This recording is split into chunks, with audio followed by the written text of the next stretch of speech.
you are live. Welcome to this evening's sunset safari, and I don't think we're going to get much of a pretty sunset this evening. It is very windy and chilly. You can see the impalas already ruffled up against the cold, and it's not going to be a good night if you are an impala or a kudu or anything that might be eaten by lions.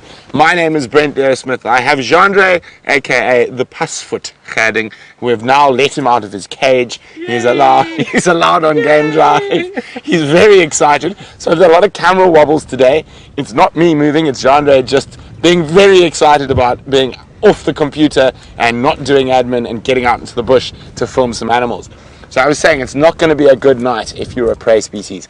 Cloud cover coming in, it's going to be dark, there's a howling gale for us in the bush and very cold, so a really good night if you're a predator to hunt. And you can see most of the animal species we're going to see are going to be quite nervous and jumpy.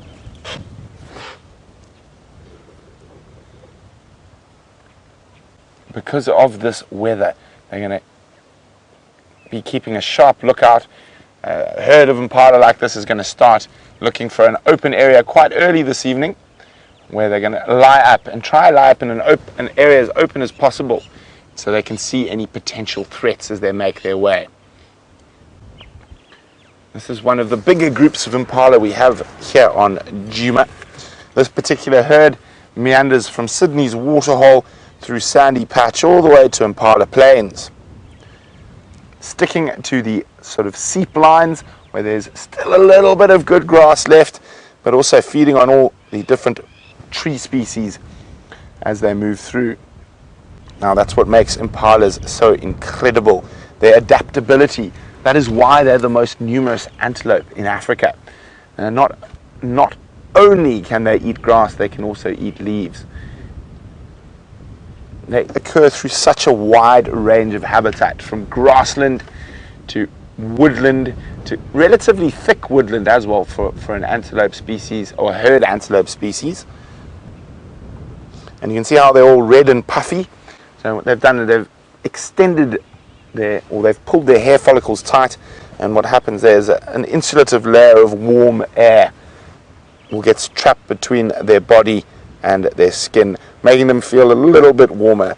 But as you can see, they're not looking to be the happiest in this weather.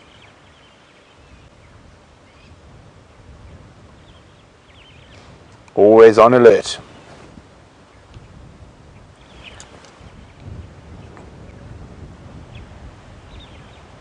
Well, we're going to leave the graceful impala and continue on. So a few updates from this morning.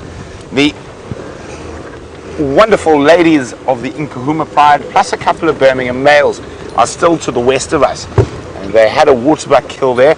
We were hoping they were going to come east last night. They didn't. So I'm just going to have a quick squiz around the far northwestern corner of Djuma. There's a possibility of this cool windy weather. They might have moved during the day.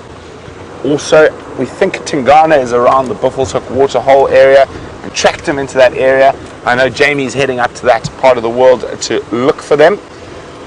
Now Jamie and Veerma out on the other vehicle, and we have, of course, Commander Bond and Gerard sitting in James's little kingdom in the middle of quarantine.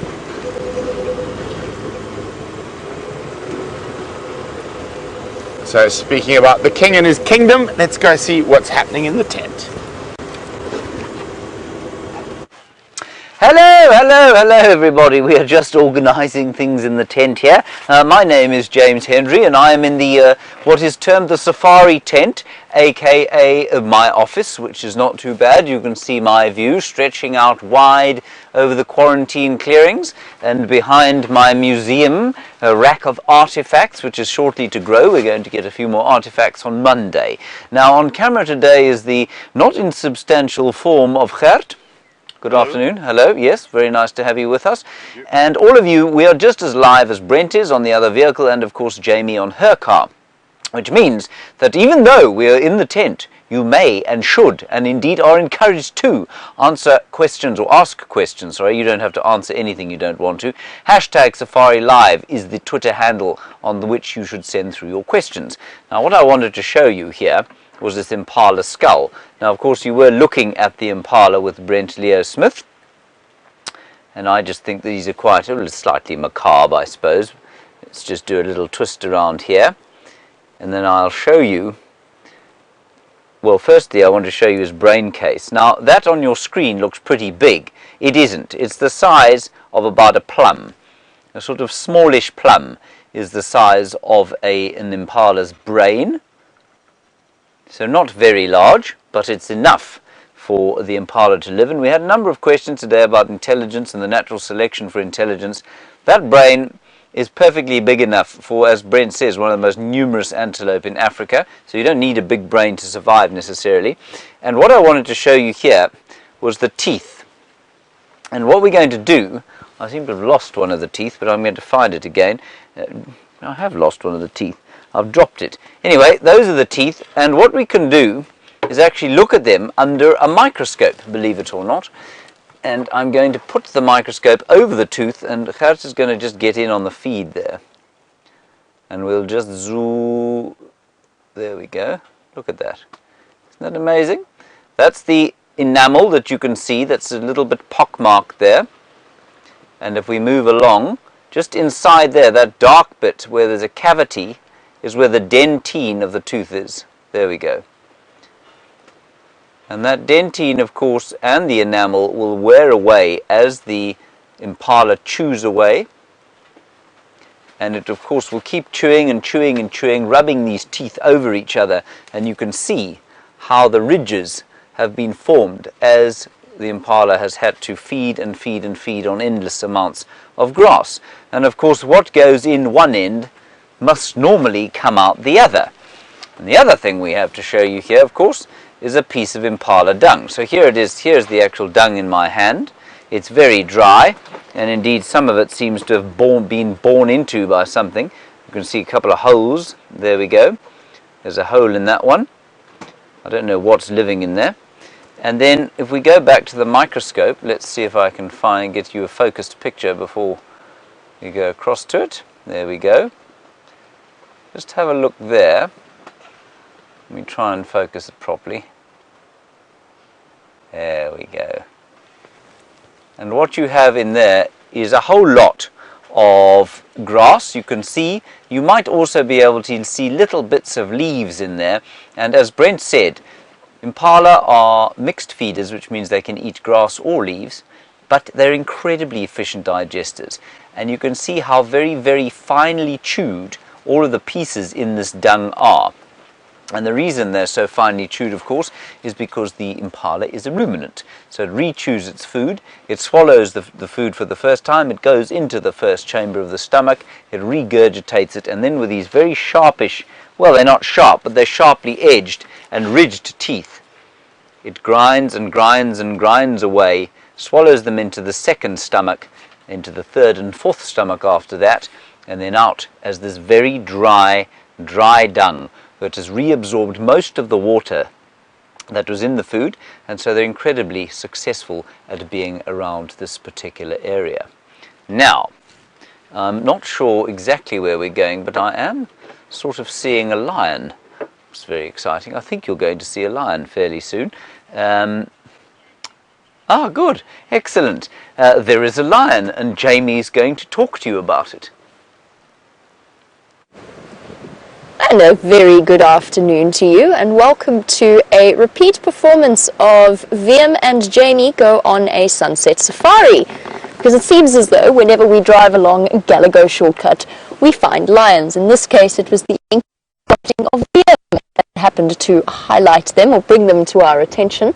They've kind of put themselves in a rather precarious spot, but nevertheless,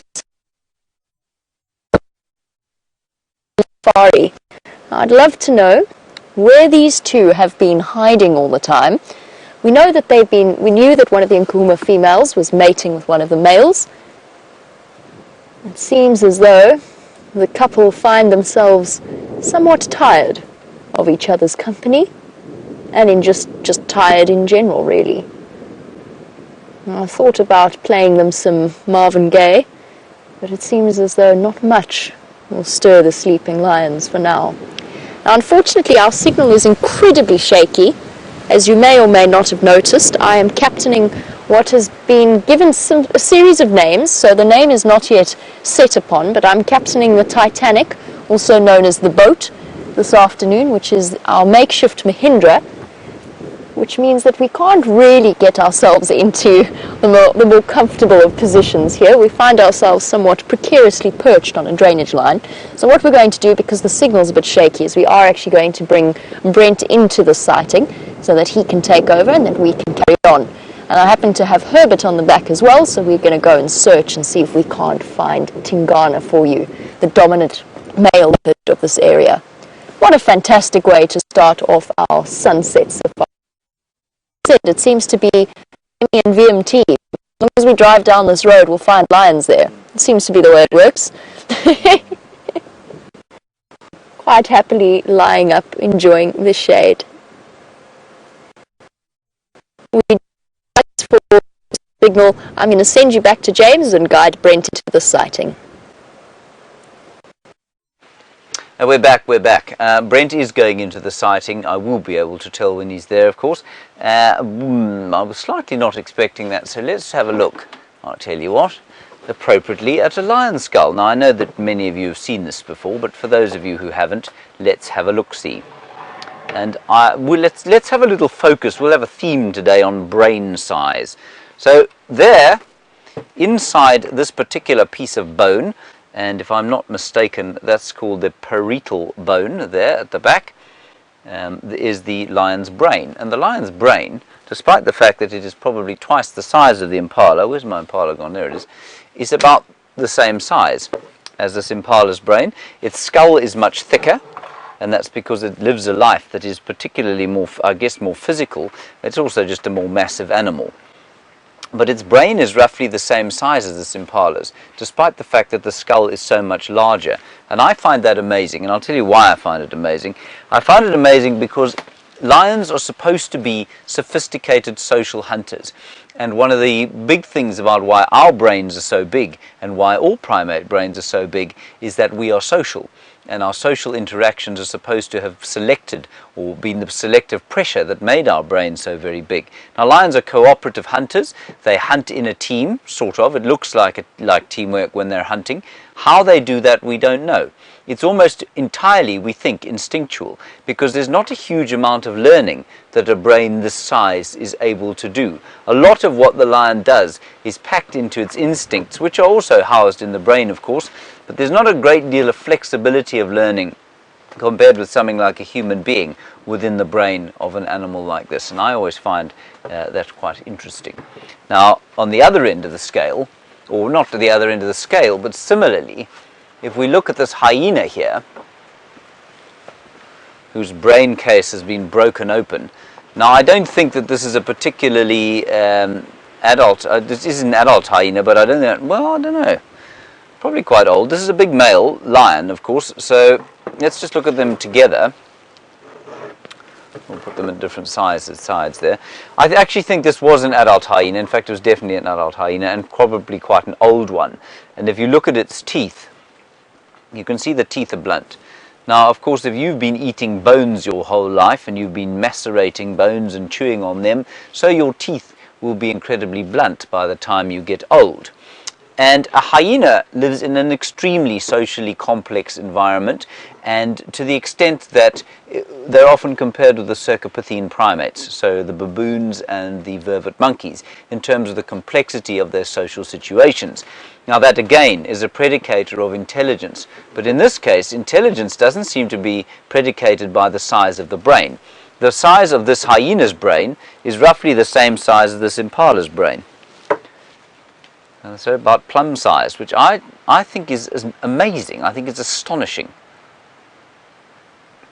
So much, I guess, of what the brain does is decided by how it's wired as opposed to its size.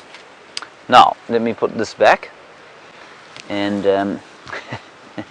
let's have another look at a tooth. Ooh.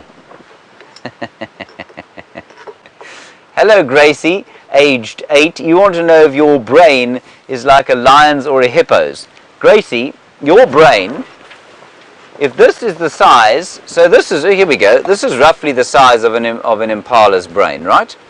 We get our impala back here. You can put that almost in there exactly. There you go. That's the size, that's Strychnos madagascarensis, and that's about the size of an impala's brain. Okay. Your brain, Gracie, here it is. Your brain's about that big. So your brain, compared with all of the animals I've just shown you, a lion and a leopard and a hyena and an impala, your brain is much, much, much bigger. And as a human being, your brain is the biggest brain that there is in the world. No other animal has a brain as big as a human being. I'm not sure how big your brain is compared with other human beings, Gracie, but I suspect, given the quality of the questions that you ask, it's probably even bigger than this also Strychnos madagascarensis fruit. A hippo has a tiny brain. A hippo's brain, even though the hippo is so very big, a hippo's brain is probably not much bigger than this. And I heard the other day that even a horse's brain, I'm sure you've seen a horse, a big horse has a brain this big. And I've ridden horses, you know, Gracie, and Gracie, I don't think horses are very clever. We're not going to say that to horsey people. All right, what else can I show you about lions? Just before you go back to lions, let's see if we can have a look at the claws. Here's a lion claw, which I think is quite an impressive artifact. And let's see if we can't pop this under the microscope and see what that looks like. Right, oh dear, computer switched itself off. No, there we go, we're okay. Brilliant. So there, everybody, is the edge of the lion's claw.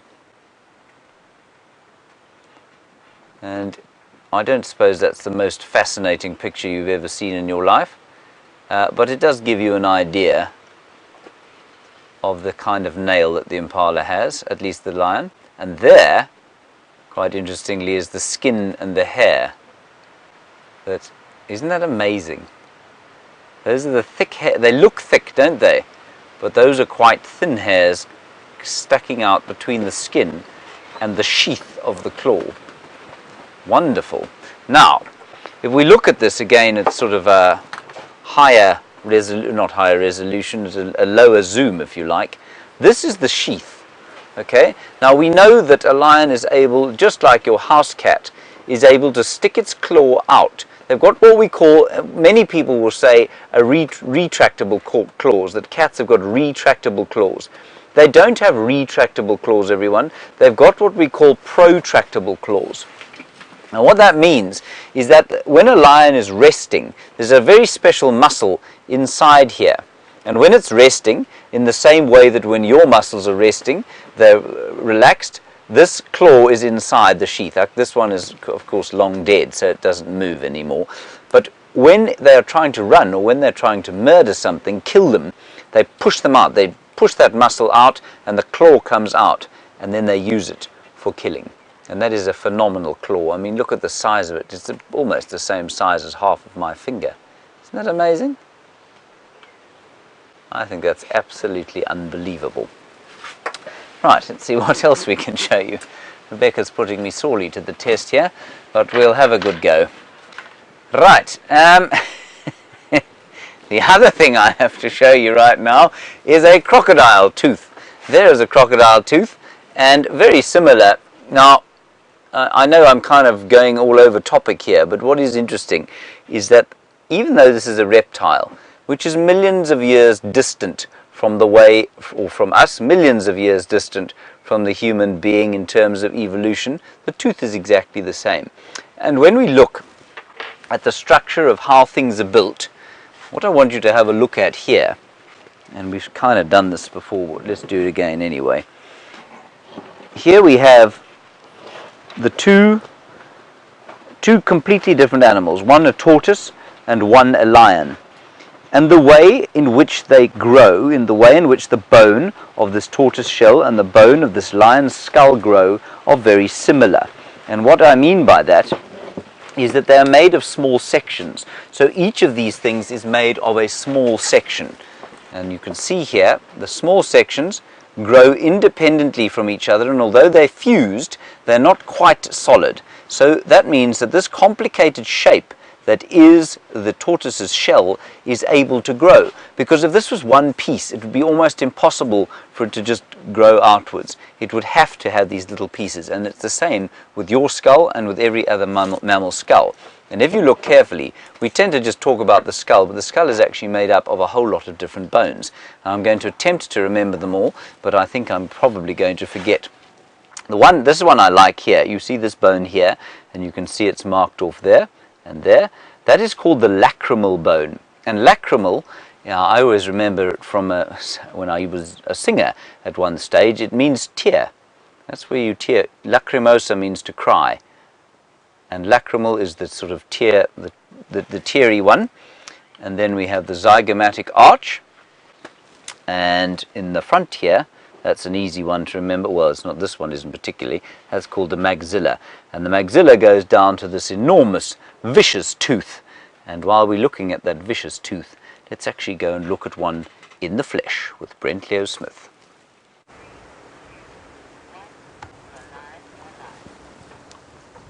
Well, we have to thank Jamie and Wiem for this lion sighting. Unfortunately, their vehicle doesn't have the greatest signal here, but we do. And there's one of the Birmingham boys. Unfortunately, they're not in the best spot where we can see both of them at the same time. And there's an Nkuma lioness lying just off to the left. There she is. And I can hear some elephants not too far away as well. Now, this is a mating pair. So hopefully we will get some action shortly. They were seen mating on Sibambili this morning. So they've crossed during this cool, windy day.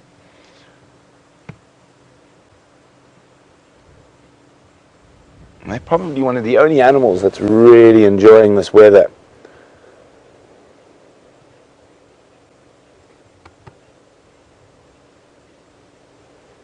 So on average, big cats, when they're mating, depending on how far it is into the cycle, will mate once every 15 minutes for 3 or 4 days.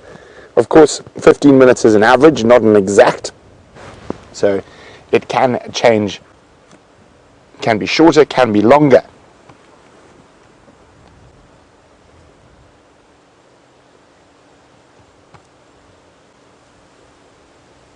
He does look quite content there. Wind keeping the biting flies at bay. Nice cool weather.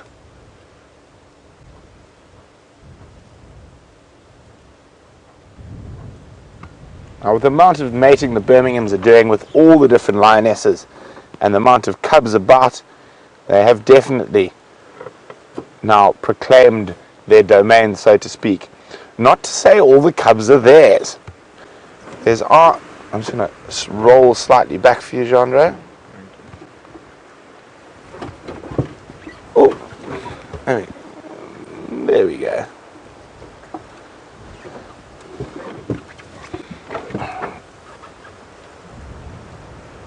So it's not necessarily that all the cubs will belong to the Birmingham boys. The females do often mate with nomadic males, and those nomadic males don't form part of coalitions, and they sort of sneak around the peripheries and other places like that. And their strategy in passing on their genetic line is never to be involved in a coalition and never to hold a pride for themselves or flop. And they're adept at avoiding these coalition males. Now we're going to have to go forward again.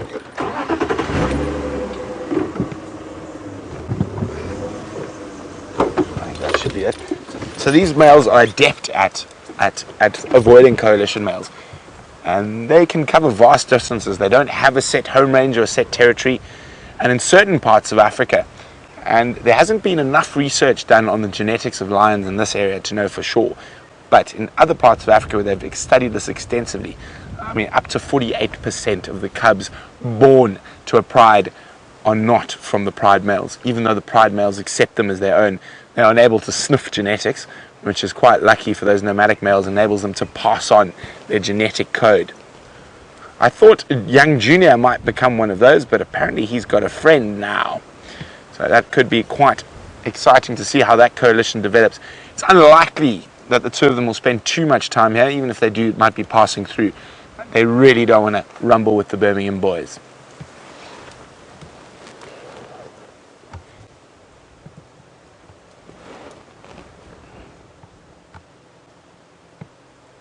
See how nicely the mane is darkening? Now, the darker the mane, the higher the testosterone level in lions. There's been some very interesting studies done on that. I'm going to try sneak around a bit, see if we can get a better view from a bit further forward.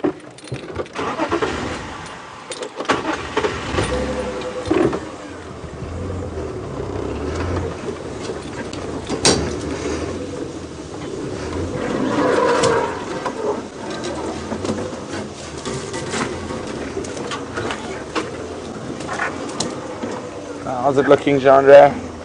Not great.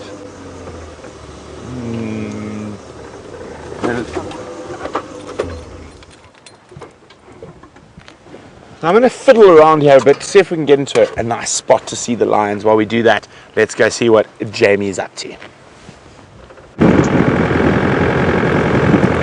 It's a relatively tricky spot, that, to go and try and find a nice spot to pop himself. Distraction. Sorry. I got distracted by leopard tracks that are from last night, I would say, right, Herbert? Last night, yeah. So this is Tingana, wandering straight towards Buffelshoek Dam, and that's where we're going to go and search for him and see if we can't find him. That is our plan for the afternoon, and luckily for me, I have Herbert with me so that he can help us out. It's miserable weather out here on Djuma. The wind is howling, it's freezing cold, but it was expected. We did know that there was a horrible cold front on its way from Cape Town. Luckily we've got those lions, because on a day like today, everything likes to hide away and stay hidden. And this morning when I was tracking a female leopard, I don't know which one it was, on Cheetah Plains, got to the point where her tracks disappeared into a really thick bunch of monkey orange trees, and I took a couple of steps in there and I couldn't hear anything. I knew that the animals around me couldn't hear anything, I couldn't see anything, and I decided that in that case discretion is the better part of valor. I did carry on for a little bit, but it was very slow going to try and track in this weather in dense vegetation. All of the animals are so unsettled by this wind.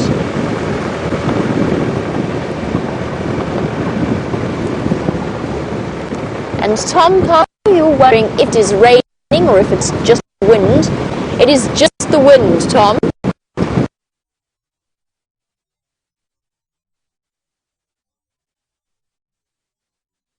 Tent.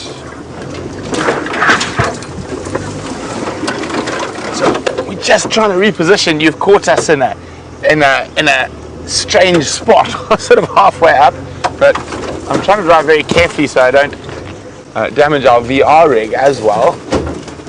And I think we've managed to get through the little gap. Hey, but there we go. Hello, big boy.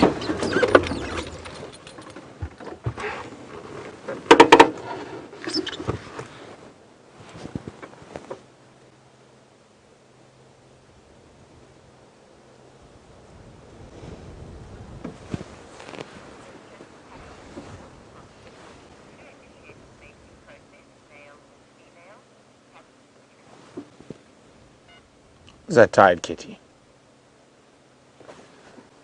Now, the interesting thing about mating big cats is there's a few different strategies between the species. And Kathy Ward in Tennessee is wondering who initiates the mating process. Well, Kathy, with lions, initially the female initiates, and then it comes a bit blurry, and then either can initiate, but normally the first approach, etc., will be made by the female. The males will, once they get on the track of a female and estrus, the males will follow that quite extensively. Would you like me to go forward a skosh, Andre?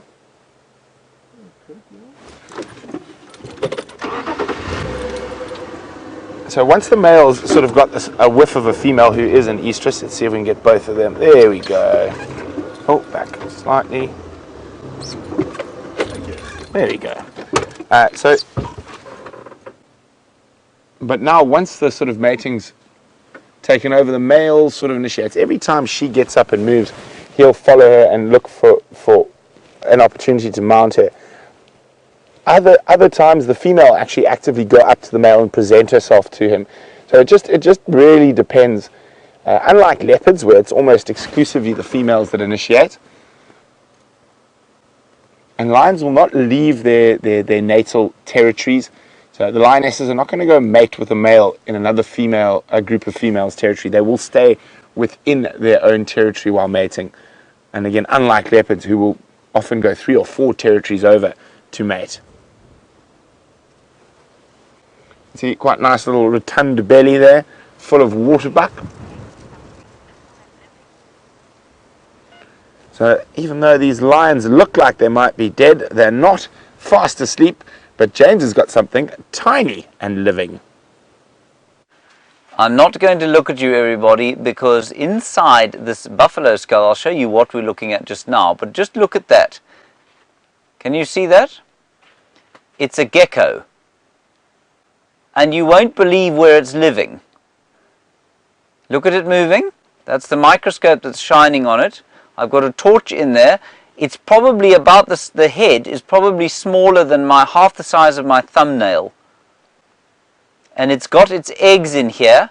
And by in here, I'll show you what I mean shortly. Let's just enjoy this unbelievable sighting. I don't know what kind of gecko it is. There, it's moved. Look at its tail. Ooh, that's my focus going, not Gert, that's me. And you see, I'm just going to try and shift the light a bit onto his head. There we go. So that's you're looking at it through my computer screen, basically, that Gert's filming. And look how beautifully camouflaged it is. And I just want to show you, it's got eggs in here. And you can see them at the bottom left-hand side there. That's them there. The bottom left-hand side, those 2 little white things. I'll try and change the focus slightly to get in on them. No, we're just getting spider web there. There. That's them there. Now, have a look as Gert pulls away. Just look what they're living in. My left is a very dead, old and dying, well, it's not well dead, living.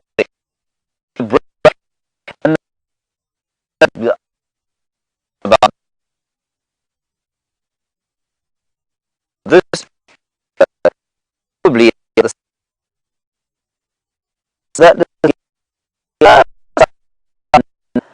and I can't even see there. I can see the gecko. Oh, now I can see how big he is. Okay, so he's about the size of my middle finger. He's about that long, living inside this buffalo. So, every little tiny thing out here is an ecosystem for something. And I'm always reminded of this when I sell like this. I did this really long leg, and she had a little ball of eggs, and by the time we'd finished our broadcast, all of those eggs had hatched into little spiderlings, and it was an amazing thing to see. But I'm reminded constantly, when we see an elephant push over a tree, it's not destruction, it's far more creation than it is destruction. Brent Leo Smith has got the lion still. Let's go and catch up with him.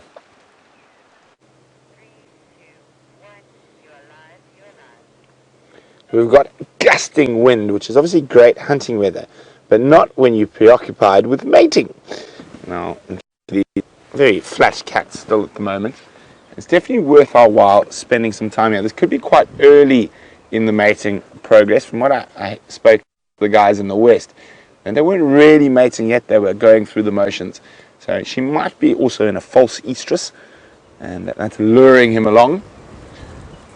I can't see properly yet, but I think it is the youngest Nkulma lioness that is here. So this will be her sort of first bout of mating, and it's actually quite unlikely that she will get pregnant from it. Normally needs to be a little bit older.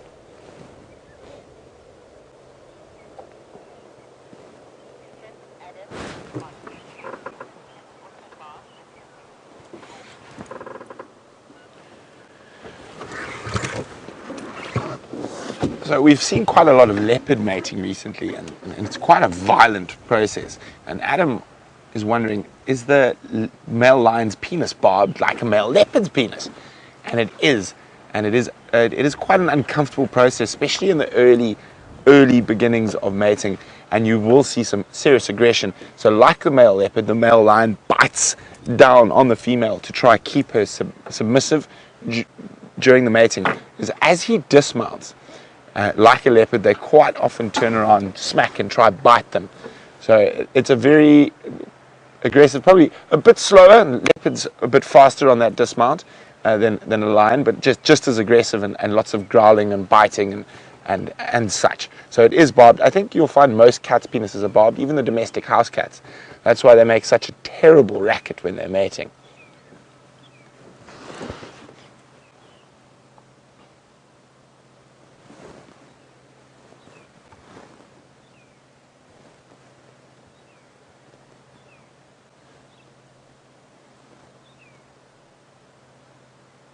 If we look carefully at him, let's have a look at his schnoz. Let's see if we can see any nice new scars. That's where he's likely to get a smack from mating. And I can't see any particularly fresh ones. Those just look like normal old little lion scars and scratches.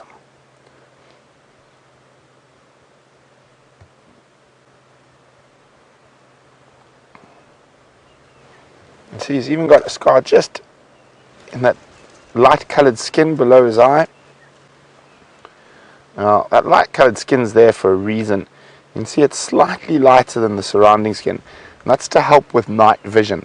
So, lions, if it was completely dark, no ambient light whatsoever, they would not be able to see.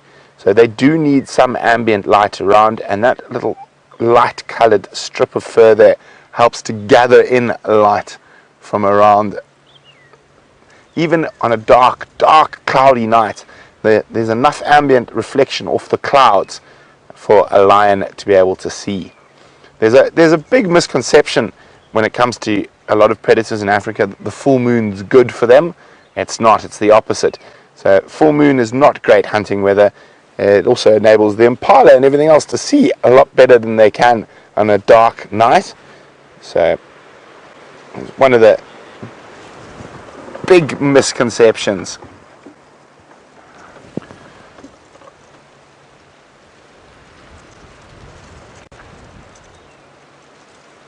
And you can see the wind. Oh, I can hear that Ellie. It keeps getting closer. Wouldn't it be fun if the Ellies decided to come visit? They're probably about 60, 70 meters from what I can hear in that direction that Jandre's got the camera. And then we get some nice big Acacia exuvialis thorns there. Look how long those are. And those are bigger than my fingers. Well, not bigger, but longer than my fingers.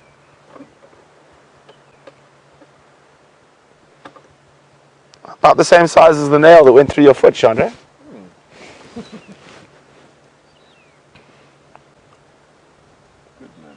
Good memories.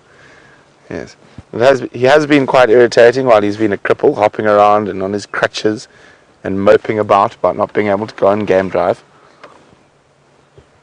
But he is back with us today. Now, I don't think these lions are going to be doing too much right now. So I think while we sit here, I'm going to have a look at some vegetation and see if we can do a nearly impossible tree quiz while we wait for the lions to do something interesting. And I think I've got one. And I'll ask Jandre to pop the camera over there. And I think I've got a tree quiz that's going to catch you. You know, it's been so sharp recently. So if we keep going around, Jandre, I'll tell you when to stop. So just behind this dead buffalo thorn, a little bit more to the right, a little bit lower. There we go, through, basically straight through to behind the buffalo thorn there. There we go, very distinct shape. Now, if we look at the second one at the back, okay, up a little bit. No, you're on the right bush, there, that branch. Look at that, very, very distinct. You can see the little branchlets or spines with the leaves on it are always completely perpendicular. Now, it's named, I'm going to have to give you a hint because it is quite a difficult one. It's named after a nocturnal mammal that I would really like to see on one of our sunset safaris. So if you know what bush that is, let me know, and you can do that by dropping me an email on questions@wildearth.tv or use the hashtag SafariLive on Twitter. Very, very interesting bush and very, very interesting angles. And the shape of those little branchlets and spines are another hint to which nocturnal mammal they're named after.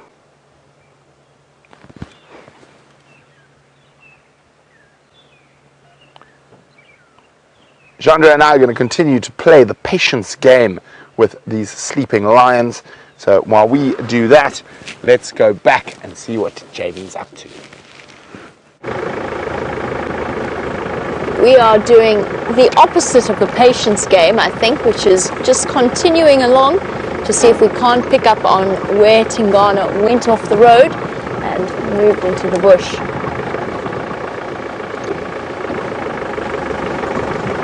And we're just going to keep on checking, and then I'm going to once we get to the dam, I'm going to let Herbert jump out and have a look around. One thing he is going to have to be very careful of today is that hippo out of the water. On a cold, cloudy day like today, sorry, Viam, get a branch to the hand. On a cold, cloudy day like today, everybody's got to be on the lookout for hippo out of water, particularly since there's not terribly much food around, which means they're taking advantage of any opportunity to move out and feed whenever they have time to do so. What we might do, depending on how the signal's going, is we might have to return to DRC just to sort some things out, but for now it seems to be holding up just fine.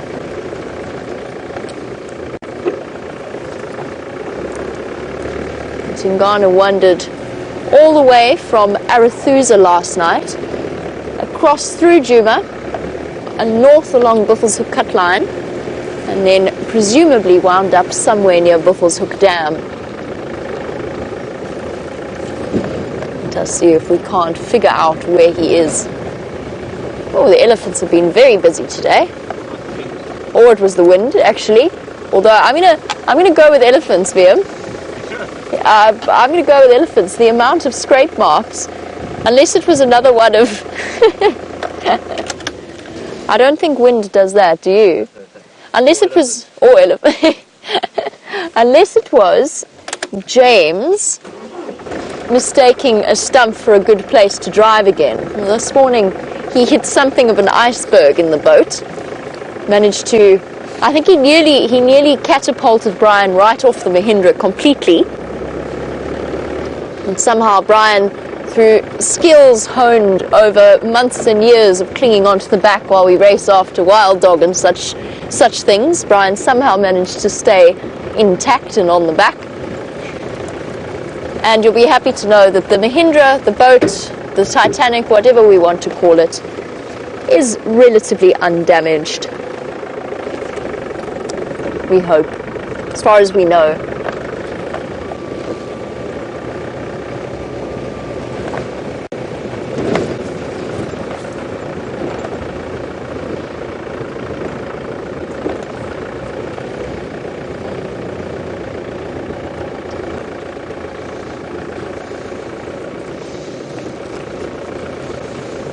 And a good afternoon to Lael, while we make our way around to a herd of elephants that is also thinking about an afternoon drink.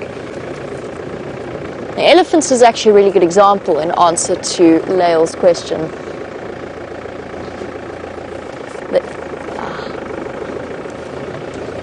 So Lael's question is whether or not we think that Sindile would recognize our voices, or whether or not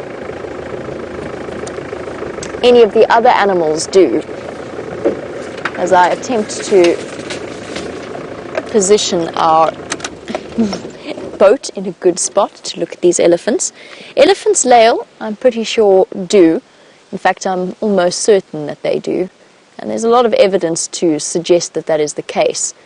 But that's in situations with elephants that are in some kind of captivity, where they are associated with one person, or in the wild, but again, associated only with one person. Now, do I think that this cow recognizes my voice? No, probably not. We might have met before.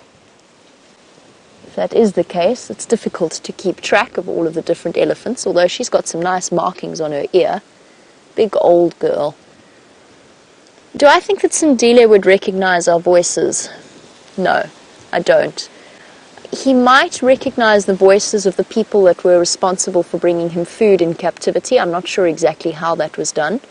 There's a chance he might recognize that. I've known Cheetah to be able to recognize the sound of different vehicles approaching their enclosures and respond to those that they associate with food, and I've seen that with a lot of different animals. Hello, little one, hiding at the back there. Do I think that animals have the capability? Yes, absolutely. I think that it's entirely possible that an animal could learn the sound of an individual person's voice. The difference is here that unless we were to spend an inordinate amount of time with one particular animal, they are exposed to several different types of voices almost all the time. So it's more about tone than it is about the individual. And personally, I think maybe the hyenas at the den site might have learned to recognize our voices, but do they care? Not really. I don't think they're going to change their behavior in any way. Again, it's entirely about tone. Most of you know that when we find ourselves in close proximity to elephants, I think all of us will start to talk to them almost instinctively. And we do it in a very low tone, very gentle voice, so as not to upset them. They don't need high-pitched yelping or yelling or any kind of raised tone. They're very sensitive to that. I don't think that Sindile would recognize my voice, for example, or James's or Brent's. In fact, I think that for now, Sindile is going to run as fast as possible away from all of us if he does come upon us.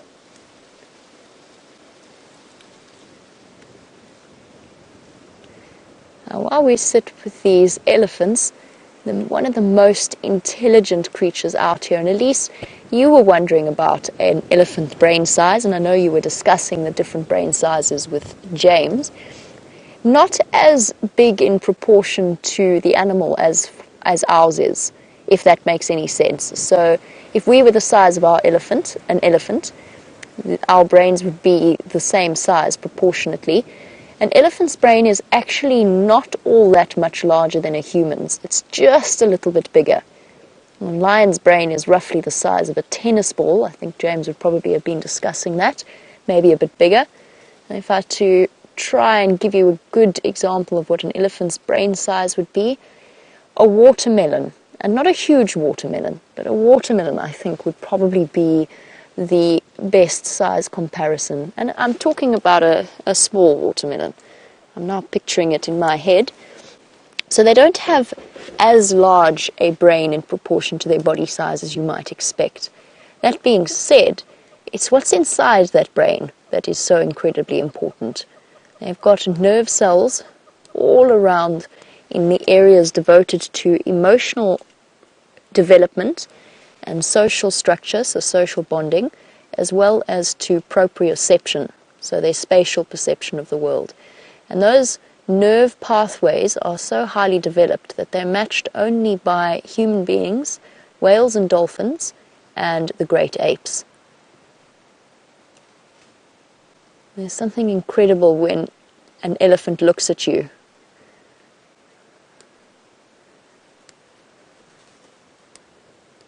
And Michael, who's 13, you're also thinking along those lines, and you were wondering if human beings have the biggest brains of all animals or just the biggest in relation to our body size. And the answer is the latter, so the biggest in proportion to our body size. Something like a whale, particularly killer whales or orcas, have enormous brains. So do elephants. The elephant's brain is a little bit bigger than ours. Just a little bit though, not much bigger. That is very much a proportion thing. And again, it's what's inside that brain that counts. Look at this little one sticking its trunk into mommy's mouth. I want some of that too. A little bit of knobthorn to snack on in the afternoon. And while our elephants munch peacefully away on the trees of the area, James has got another type of insect that eats wood.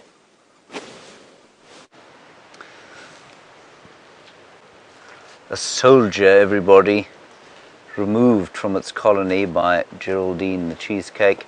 She went out onto quarantine clearings and kidnapped the soldier from his mound. We'll have to put him back though, don't worry. Let's just have a look at him under the microscope.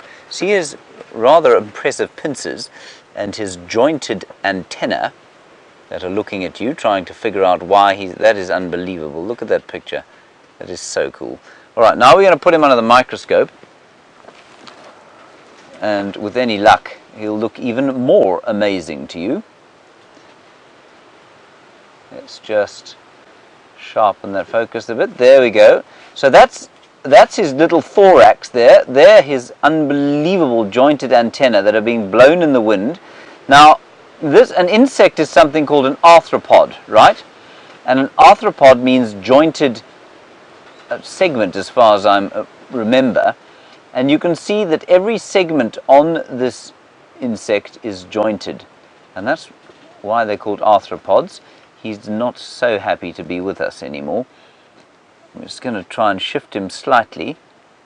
But those impressive mandibles, everybody, will stick into you. They will draw blood. They have done on many occasions. And the only reason he's not savaging me as we speak is that he's too cold. So he is moving a little bit, but not... He's now burrowing in between my fingers. But look at those incredible mandibles. The mandibles are the spiky mouth parts, obviously. Alright, let's take him out from there. And you can imagine the sort of damage they do, and I'll try and get him to bite me, because it's not that unpleasant. He's too cold now. He's too cold to bite me. Isn't he amazing? So I think we'll probably get Jerry to put him back where he comes from. And he's almost translucent at the back there, you can see. Anyway, we'll put him back in his mound. And while we're doing that, I think Brent Leo Smith is still with the sleeping lions. Look at her.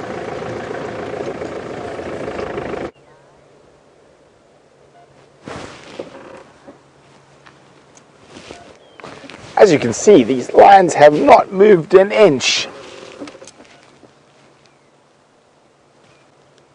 They're still sleeping, which leads me to believe this is possibly very early on in the courtship, or maybe even a false estrus that she's just flirting and not doing much else. But well done, I think, Lucy, James, Richard, and I'll remember the name in a second. And Barbara Good got it correct. It was indeed the porcupine bush was the nearly impossible tree quiz. So it obviously wasn't that impossible. Chandra, we're going to have to find a harder one. Let's have a look around. So while these lions aren't doing too much, we're going to definitely try utilize... Oh, sorry, I've got to call someone on the radio before he drives past me. Abel, look back towards the Shkova. But keep coming, there's a 2-truck up ahead.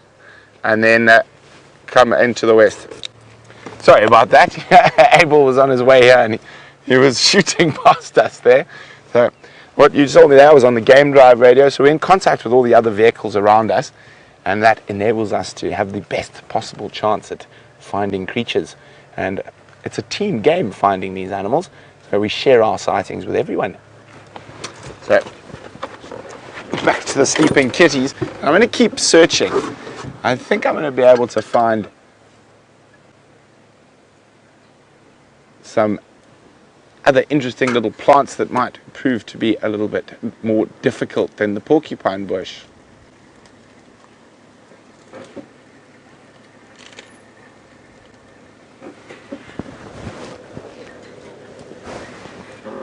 Oh, there we go.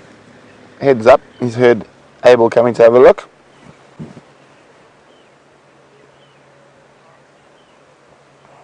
Oh, he's tight.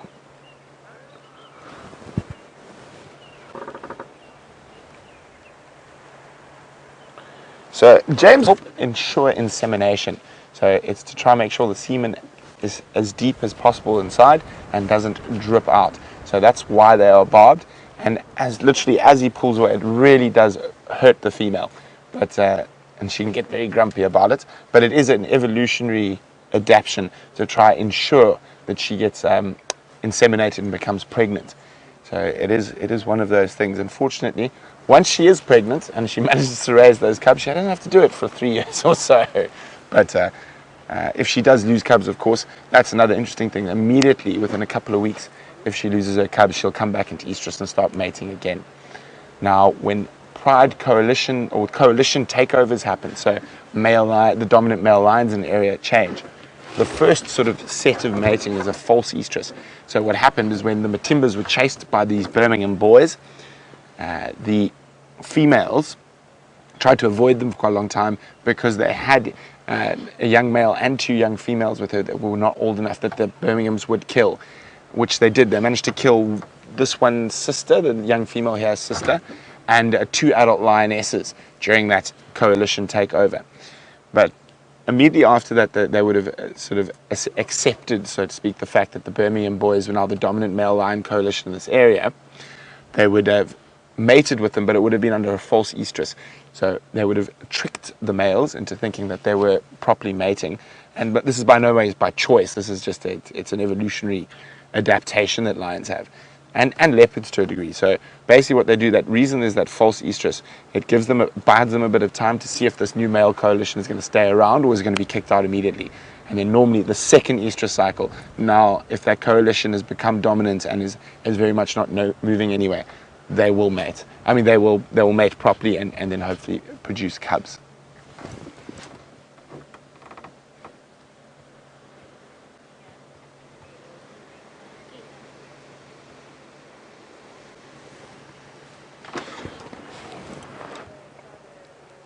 So little lion cubs are covered in little spots, and that's to help them hide when they're left by their mothers.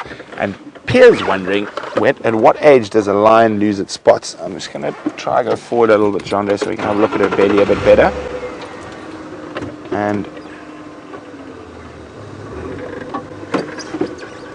there we go. Now, this is an adult lioness. Now, she's about 3. You can see she's got her spots. And we can look at older lions as well. In a lot of cases, they don't ever lose their spots. They just become less pronounced. Oh, very tired kitties we're dealing with at the moment.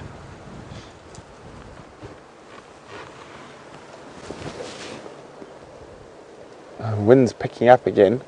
Now, they've actually come quite a long way this morning. So they were on our neighbor, and they've covered probably from where they were, they've probably covered a good 7 or 8 kilometers. We're going to stay here. I'm really hoping they do get moving, but you can see they're lying quite prominently out in the open. Jamie's got something that's hidden in the bush.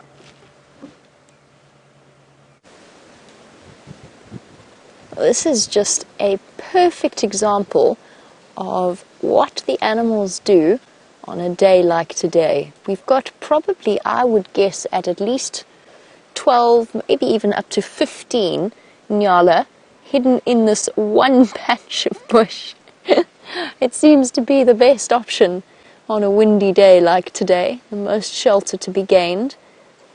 And if we look carefully, we might be able to, unfortunately I think it's hidden right at the back, might be able to see the cutest little baby nyala that is only, I would say, a couple of weeks old, if that, moving about at the back. Is a really, really tiny baby.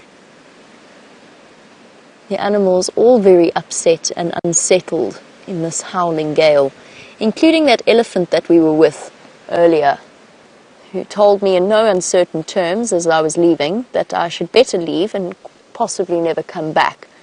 And a couple of head shakes and a trumpet or two, and by making sure very resolutely that she followed us all the way down the road. Not charging, just walking resolutely, with her head from side to side. It's just to tell us that it was time for us to go at that point. We took her word for it and we moved off. I've just heard word from Taxon that during the day, in between the game drives, Tingana crossed onto Torchwood and then, by the sounds of it, carried on straight through Torchwood and south into Cheetah. So he's clearly a man on a mission, or at least a male leopard on a mission. He's off somewhere. And he just decided that Djuma was just a place to pass by for last night and this morning. There are so many angry elephants about. It's quite interesting. You can just hear them trumpeting off in the distance. Amazing what an effect the wind has on animals. And I feel that as well. I'm not sure if any of you do at home, but I certainly feel that unsettling feeling when the wind starts to blow. I'm not a wind person. I don't enjoy it. There's something about it that makes me anxious and a bit unsettled. And I know I'm not the only person who feels that way. I'm not sure if any of you out there feel that way as well. But there's something instinctive I feel within me. Yes? VM loves it. VM's having a great time. The little baby's at the back. I'm going to go forward fractionally. It was so brave earlier. It might decide to stay. What we'll do is we'll get the very subtle start to the boat. Let's try it. Vroom. Full steam ahead, says VM. I'm only going full steam ahead a meter to try and see if we can't get a better perspective. The Inyala definitely don't want to be on screen today. In fact, I bet that they wish they could find somewhere really safe and secure in weather like this. There's the baby. Hard to actually tell since it's hidden away. I wonder if they feel like, I don't know, just constantly terrified in this sort of weather. They know they can't hear, they know they can't smell. Safety in numbers seems to be the way forward.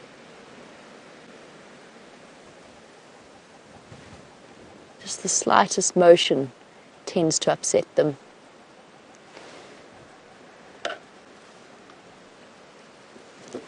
Now, Brent Palmer, you were wondering about the best way to spot the difference between Impala and Inyala. The best way, Brent, for the females at least, and for all Impala don't have stripes all the way along the side of their bodies. So Inyala females, which is probably the only one that you could confuse with a Inyala male, with an Impala, because of the color that they are, that reddish, beautiful ochre color. The Inyalas have white stripes down their sides, the Impala do not. Now an Inyala bull, on the other hand, is a completely different thing. A male Inyala is a dark grey in color with a huge shaggy beard, tan stockings, and enormous, very differently shaped horns to the Impala. So Inyala male's horns, they're trumpeting away. As long as they're not trumpeting at me, that's fine. They kind of do this, like that, whereas Impala horns kind of curve backwards and then up. Don't know if that helped you at all. That's my antler, my horn dance. It doesn't work at all. But the most emphatic different pattern is the stripes on the Inyala. I think let's continue on. Our Inyala are very hidden. Let's see if we can't move on and find some other things and play dodge the elephant at the same time.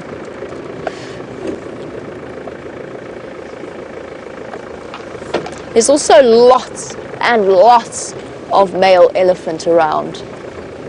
When I had that sighting, when Wiem and myself had the sighting yesterday on quarantine, there were probably...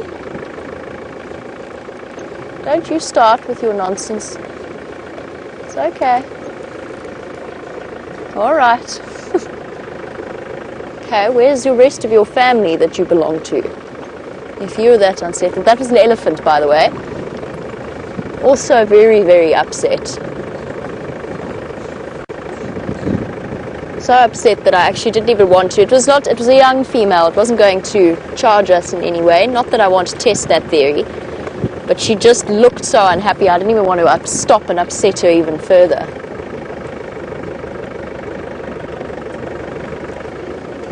As we go off in search of some of the larger things, James has a moth to show you.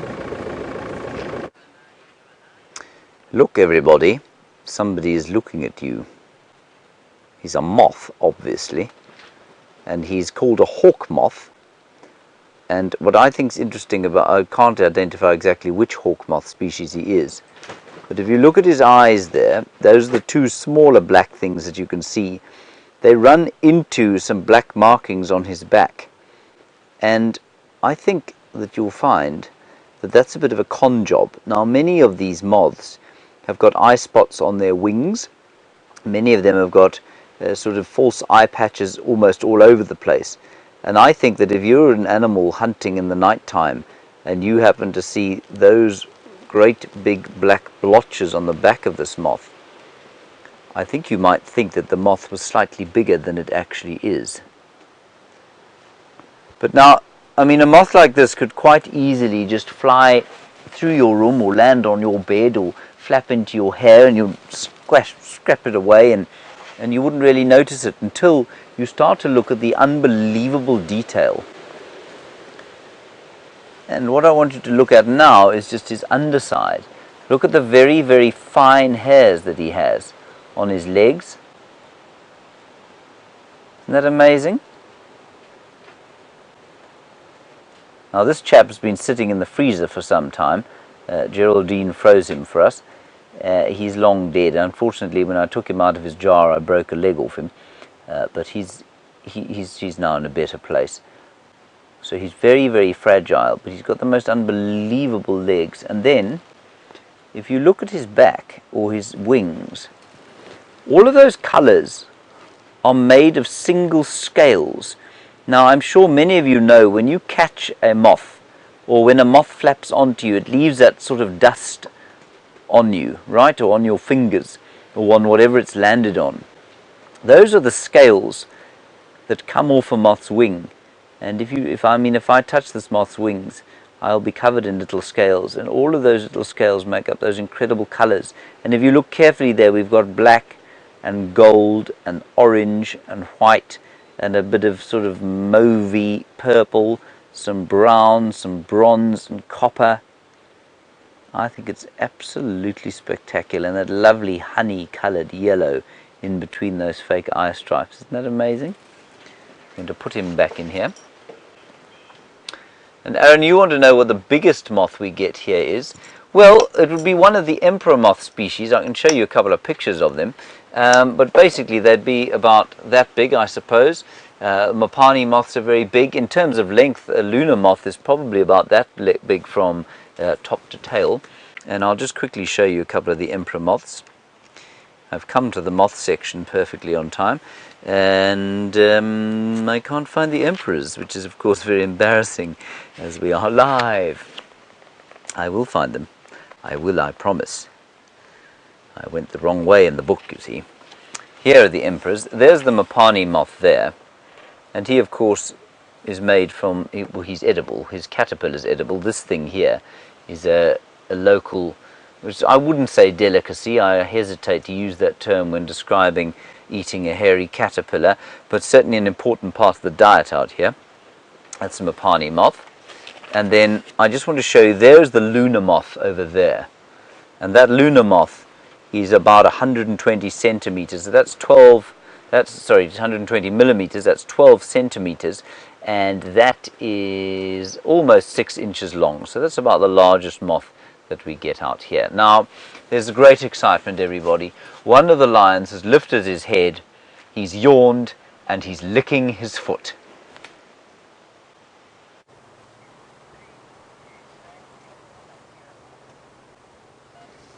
Here we go, the Birmingham boy has popped his head up. He was doing a little bit of grooming. There. I'm not sure how long it's going to last for. There we go. Trying to get rid of some ticks and fleas when you see that little bite using those front incisors. Obviously that tick stuck in there. So guys, just have to be on the radio. There's another guy who's on his way in here. Oh, great shot, Chandra. Tax, when you see there's a russet bush willow branch in the road, and there's a 2-track heading to the west. Best view is from that side.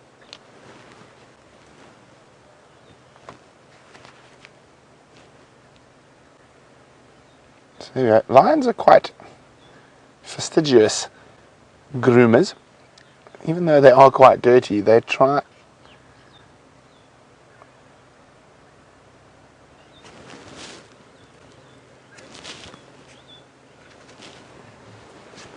Sorry about that, I'm just hand signaling to Tax where he needs to go. So even though they do look quite cleanly and they do lick and clean each other quite a lot, they're still full of parasites. Lots of ticks, fleas, and even worse, the parasites you can get in their claws and in their mouths. I mean, a lion will happily eat a completely rotting corpse, so you can imagine what manner of manky creatures live in a lion's mouth. Liver flukes, hosts of different types of tapeworm. And if you ever have to do anything with wild lions in terms of veterinary type stuff, if you're darting them, moving them, you should always wear gloves. And even after wearing gloves, it's always a very good idea to take a course of worm mixture to try to kill all the parasites you might pick up from handling a lion.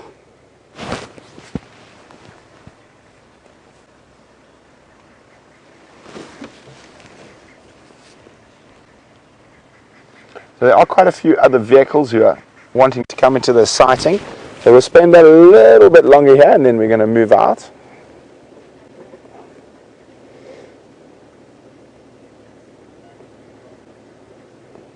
So of course we identify leopards from spot patterns. Pierre's wondering, do lions have a unique type of spot pattern? They do. It's a little bit more difficult to see. So we're going to go really close in on his face again. If he decides to look at us. See, now here, with lions you generally look for nicks and other things like that. You've also got that very distinct scarring on his right shoulder, a bit higher. There we go. And that actually looks like a fungal infection. Yeah. So that looks like a fungal infection to me, not rather than a scar. So that can change. Those infections get better and worse. So one way to look at them is their nose. Let's try on the female. No, she's also turning her back over myself. Come on, look this way, madam. So the noses, they have quite a few interesting little blotches on the nose.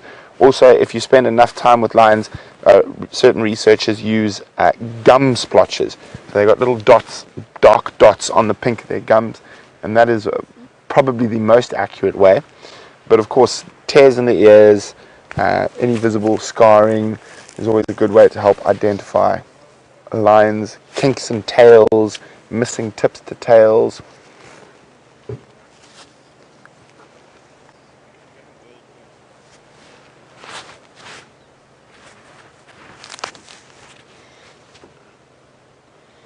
So we've noticed, I've tried to find out exactly what fungal infection is this, but I can't find any information on it. I'm pretty sure it is a fungal infection.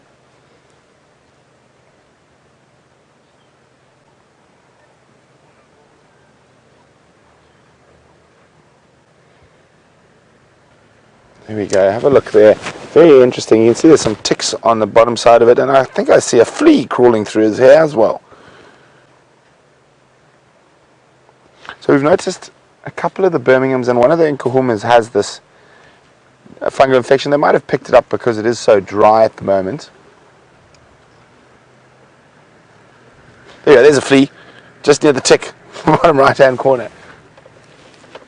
I just saw a little flea go through there. Oh, there's also some flies as well.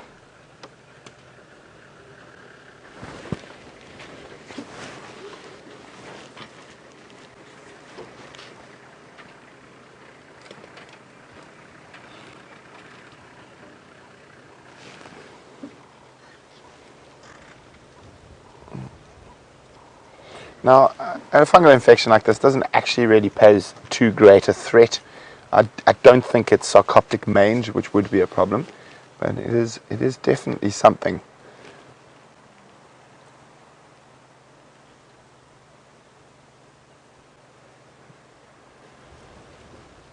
I was hoping they're going to get moving.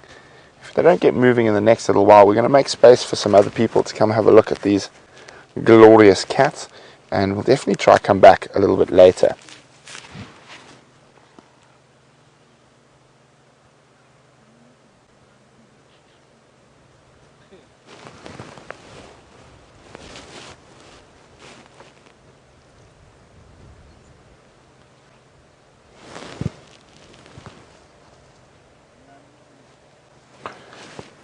So hopefully they move into a bit of a better area just now. We're going to make our way out of here and give someone else a chance to come in, but we will be back a little later. But in the meantime, let's go see what Jamie's up to.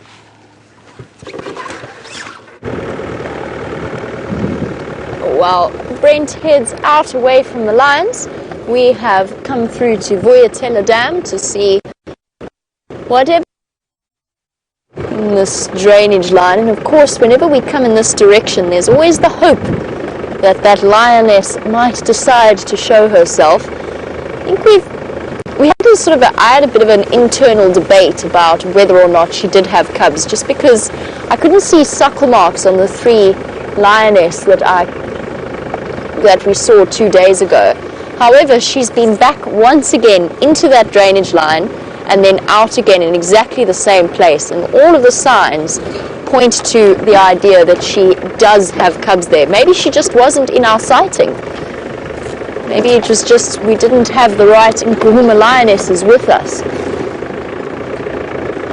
But the fact that she's been to and from in the last 10 days, to and from exactly the same place, suggests to me that there are definitely little ones there that she is taking care of, somewhere hidden in the Mwati drainage system.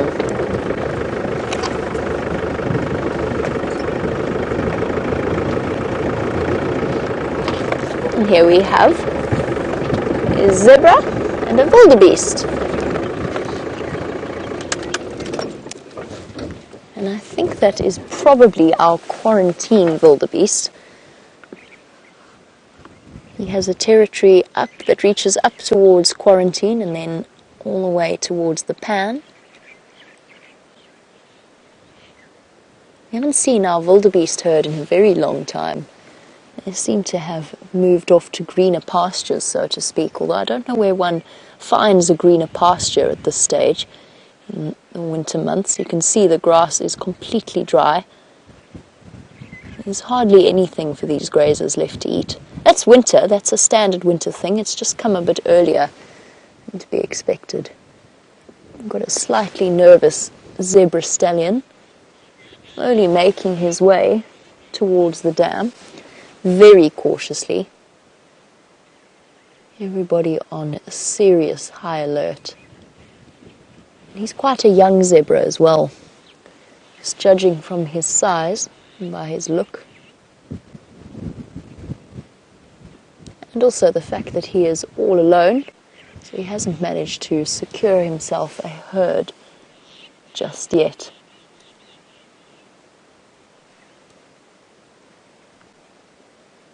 Definitely unpleasant weather to be an animal out here.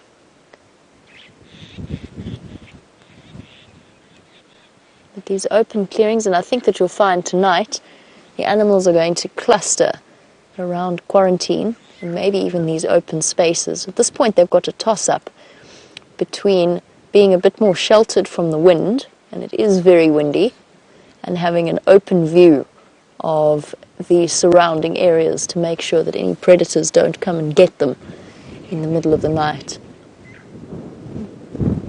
Tonight is going to be perfect hunting weather.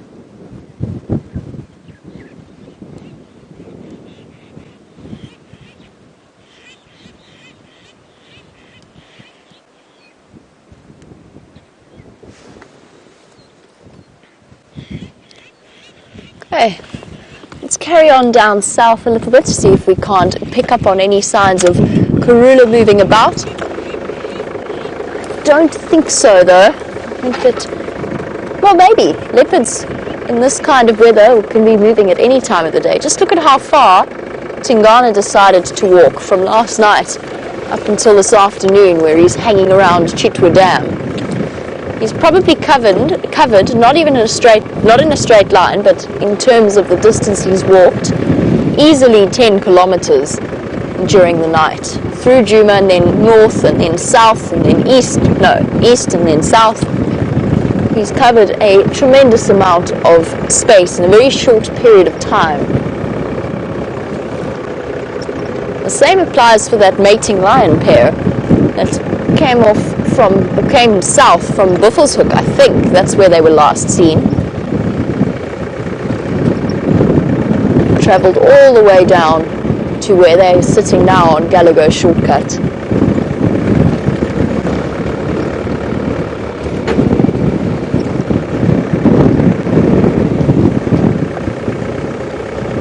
It's days like today makes you aware of just how far into winter we really are. I still don't think it's going to rain though. I think that we're safe for now.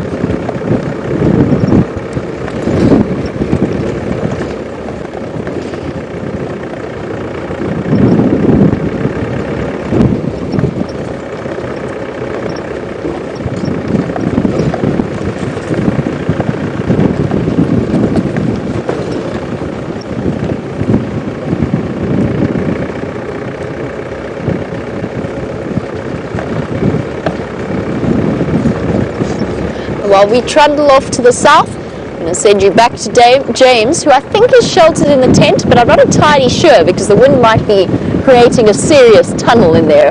Let's find out from his perspective. Well, there's a gentle breeze blowing across my rather hairy legs, but I'm definitely more comfortable than Brent Leo Smith, who seems to be wearing gloves pilfered from some kind of special service agent / skier. I'm not sure where he got those from. Might have even been some kind of sophisticated engineer. Anyway, Jamie, of course, always looks magnificent, but it is, I think, a lot chillier where they are than where we are. Now, also having a slightly chilly time and therefore slightly immobile is this fellow that we have there on the screen.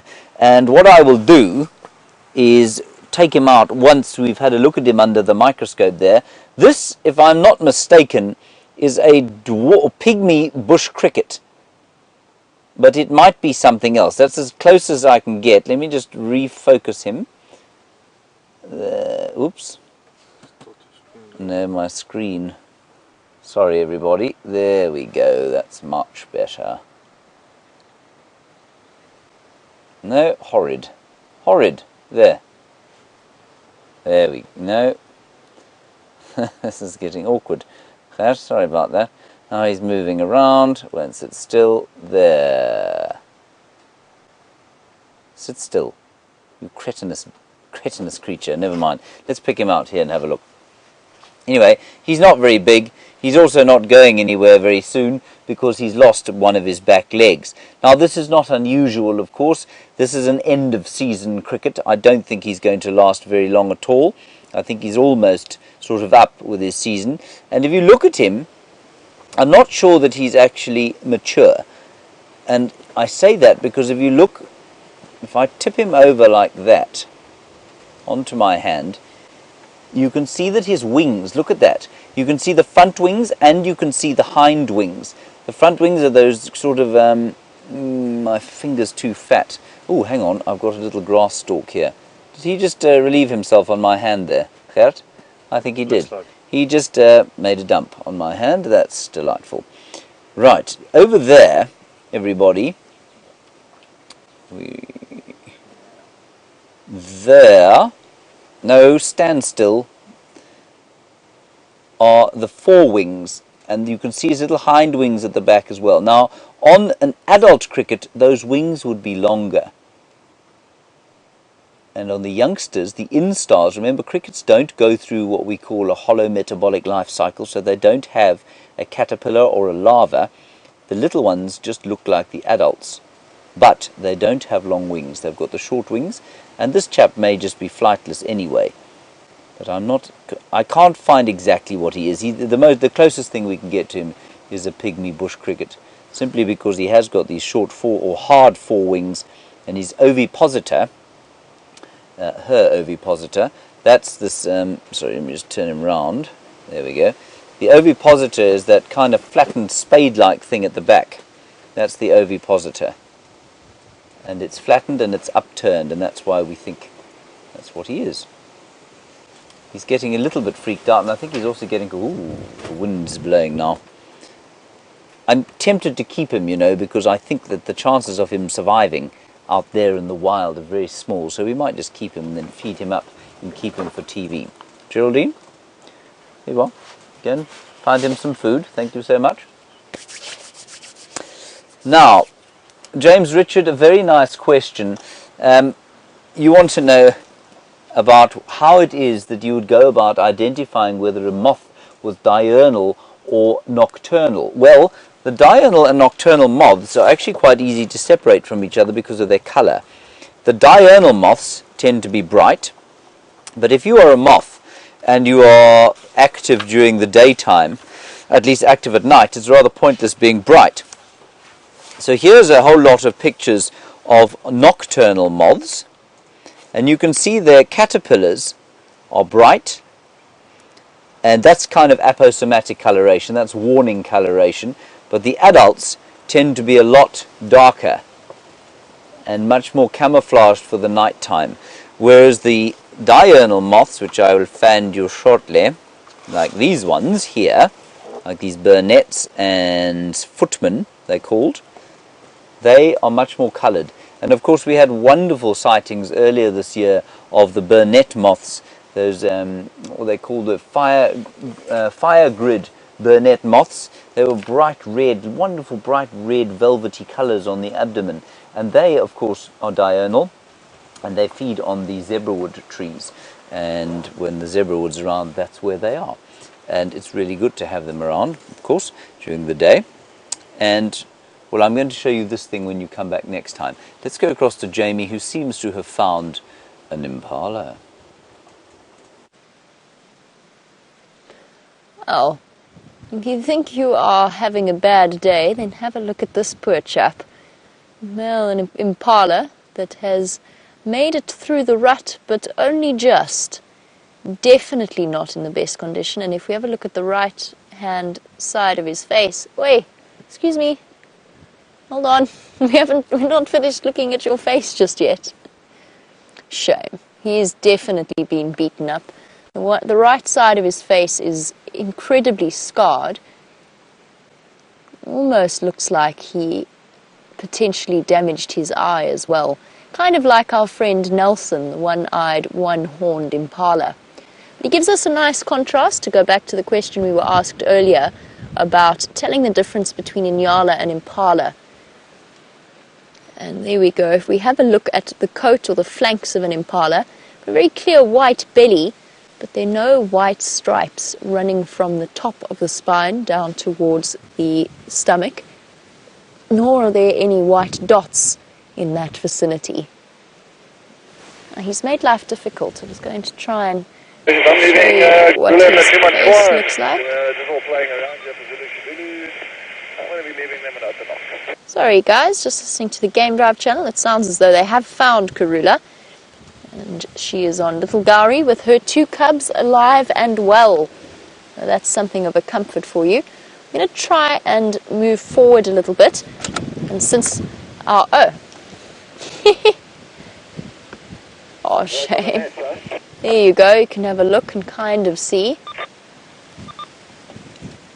the right hand side of his face. I'm going to go roll back. Come on, Mahendra. Yes, there we go. He definitely, as VM described one impala the other day, looks as though he has been in a bar fight. Very swollen right eyelid. I don't think there's any damage to the eye. It's quite hard to tell at this distance, but I think his eye's okay. It's just swollen and scratched up. And there's scarring all around the right-hand side of his face. Now, another difference with impala is that they are much sleeker looking, usually, than the Inyala. in this case, this poor boy has let his grooming go a bit spare at this point. He's all fluffed up and not very well groomed at all. And that is purely from fighting with other males. He hasn't had a lucky escape from a predator, he's had a lucky escape from another male impala.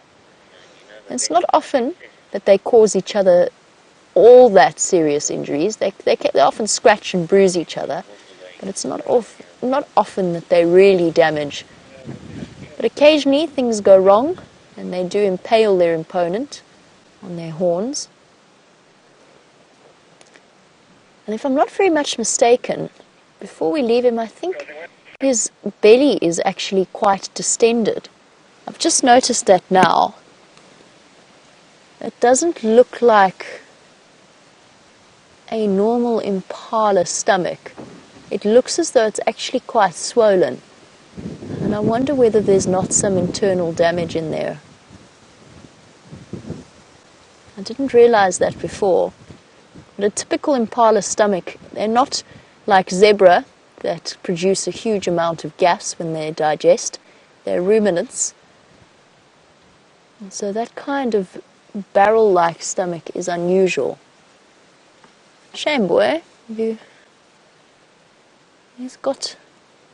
I'm going to reform my opinion about this impala, and I'm looking at his breathing as well.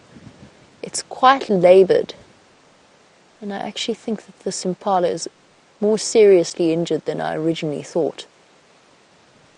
Animals show a great resilience in terms of healing, so he may well be absolutely fine. I don't think so, though. That swelling is weird. Doesn't look normal. Shame, boy. He's going to have a rough time of things. I don't know how fast he can move. But as with almost anything out here, an injury like that could well spell death. Might not be able to get himself away from the predators. And the predators, of course, would be doing exceptionally well with the level of distraction from the male impala. We've had Karula on a male impala kill a couple of times, and several other impala kills I think that we've heard of. So I think Shadow has killed a male impala recently. Tingana definitely has. Now, the leopard's taking full advantage of the impala male's distraction. Monique, you were wondering how much longer does it go on for, since it seems like it's been going on for ages. And the answer is it should be coming to an end relatively soon. We're in the middle of June, almost the middle of June. Sometimes one loses track of months, possibly years. I don't always know exactly where I am with time or space. It should be finishing very soon. We're basically hitting the second rut now. So the females that mated with the males initially but didn't fall pregnant come into a second estrus, and the male impala then, depleted of their reserves, still have to try and compete for access to them. But as sad a sight as these male impala are, it's the females that I feel the most sorry for, because they have their lambs, raise their lambs, get to the point where the lambs have just been weaned on, are mature enough to look after themselves, and they're promptly having to run away from the males and then falling pregnant once again to start the whole cycle. And they don't have a rest period like some animals do of a couple of years in between pregnancies. They go straight from one year to the next. All right, boy, good luck. Tonight is going to be a tough night for this male impala as he struggles to find a safe spot. While we carry on, Brent has got another of the bovids to show you, this time a little bit larger.